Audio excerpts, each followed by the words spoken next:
নমস্কার প্রিয় দর্শক বন্ধুরা, আপনাদের সবাইকে আমার এই চ্যানেলে স্বাগত জানাই।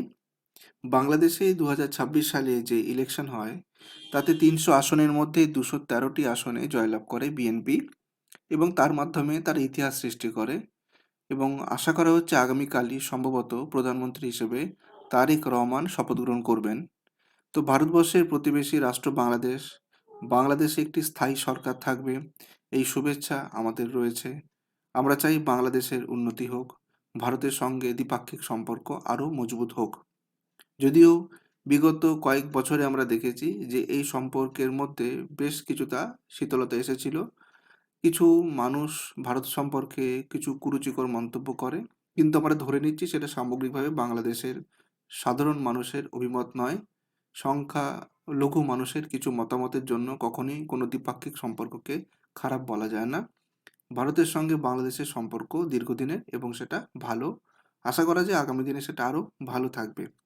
তো এখন প্রশ্ন হচ্ছে, এই যে বিএনপি সরকার বাংলাদেশে সরকার গঠন করতে চলেছে, তো এর ফলে ভারতের পক্ষে এটা ভালো বা খারাপ বা এর মধ্যে কতটা সম্ভাবনা রয়েছে। তো আগে একটু ইতিহাসটার দিকে লক্ষ্য রাখি। আজকে যিনি প্রধানমন্ত্রী পদপ্রার্থী তিনি হলেন তারেক রহমান। তার মায়ের নাম ছিল খালেদা জিয়া, বেগম খালেদা জিয়া। তিনি বাংলাদেশে 3 বার প্রধানমন্ত্রী ছিলেন, 1991 থেকে 96। তারপরে 96 সালের ফেব্রুয়ারি মাসে অল্প কিছুদিনের জন্য হয়েছিলেন। তারপরে আবার 2001 থেকে 2006 এই টার্মটা উনি কমপ্লিট করেন। তো এই সময় তিনি ছিলেন বাংলাদেশ ন্যাশনালিস্ট পার্টি বা বিএনপির প্রধান নেত্রী। তো সেই সময় ভারতের সঙ্গে বাংলাদেশের সম্পর্কটা কেমন ছিল একটু দেখে নিই। দেখুন, বিএনপির সময় বিশেষ করে 2001 থেকে 6 এই সময়টায় ভারত বাংলাদেশের মধ্যে কিছুটা টানাপোড়েন ছিল। মেইনলি 3টে ইস্যু নিয়ে সম্পর্কটার মধ্যে কিছুটা শীতলতা আমরা অনুভব করি। একটা ইস্যু ছিল, সেটা হচ্ছে উত্তর পূর্ব ভারতের জঙ্গি ইস্যু। তো ভারতের অভিযোগ ছিল যে ভারতবর্ষের উত্তর পূর্বাঞ্চলে কিছু জঙ্গি গোষ্ঠী বাংলাদেশে আশ্রয় পাচ্ছে। এই অভিযোগ দুই দেশের মধ্যে অবিশ্বাস সৃষ্টি করেছিল। এছাড়া বর্ডার ও নিরাপত্তা ইস্যু এবং অনুপ্রবেশ নিয়েও দ্বন্দ্ব ছিল। তাছাড়া আরেকটি যে সমস্যা ছিল সেটি হচ্ছে ট্রানজিট ও কানেক্টিভিটি কম ছিল। বর্তমানের মতো তখন রেল, বিদ্যুৎ বা বন্দর সংযোগ এতটা উন্নত ছিল না। তবে সম্পর্ক যে সম্পূর্ণ খারাপ ছিল সেটা বলা যায় না। কূটনৈতিক যোগাযোগ চলতো, কিন্তু বলা যায় যে আস্থার ঘাটতি ছিল। এবার 2026 সালে বিএনপি জয়লাভ করে সরকার গঠন করবে। তো ভারতের দিক থেকে কি কি সম্ভাবনা রয়েছে দেখুন। ভারতের দিক থেকে কিছু পজিটিভ জিনিস কিন্তু রয়েছে। এক, বিএনপি যদি এখন প্র্যাগম্যাটিক নীতি নেয়, মানে বাস্তববাদী নীতি নেয়, তার সঙ্গে সঙ্গে আন্তর্জাতিক বাণিজ্য এবং সংযোগ বজায় রাখে, তাহলে কিন্তু ভারতের সঙ্গে সম্পর্ক ভালো হতেই বাধ্য। সম্পর্ক কিন্তু অবনতি হবে না, সম্পর্কের দিন দিন উন্নতি হবে। নিরাপত্তা সহযোগিতা চালু রাখাটাও একটা খুব গুরুত্বপূর্ণ ইস্যু। বিশেষ করে ভারতের পশ্চিমবঙ্গে অনুপ্রবেশ সমস্যা কিন্তু দীর্ঘদিনের সমস্যা। এর সঙ্গে সঙ্গে যেটা খুব জরুরি বা আশু প্রয়োজন সেটা হচ্ছে বর্তমানে বিশ্ব অর্থনীতিতে বাংলাদেশকে স্বাবলম্বী হতে হবে।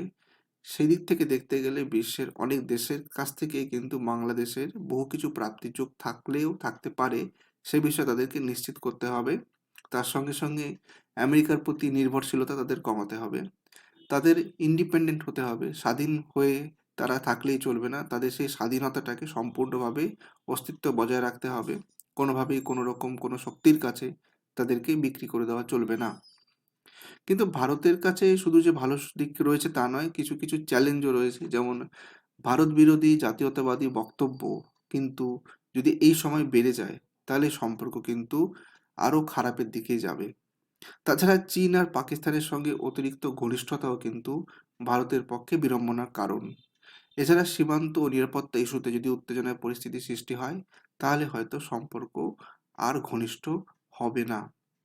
ভারত সবসময় চায় পূর্ব দিক বা লুক ইস্ট পলিসি অনুযায়ী পূর্ব দিকের ভারতের যে অঙ্গরাজ্য রয়েছে সেখানে যেন স্থিতিশীলতা, শান্তি এবং সুরক্ষা বজায় রাখে, যার জন্য বাংলাদেশ খুবই গুরুত্বপূর্ণ।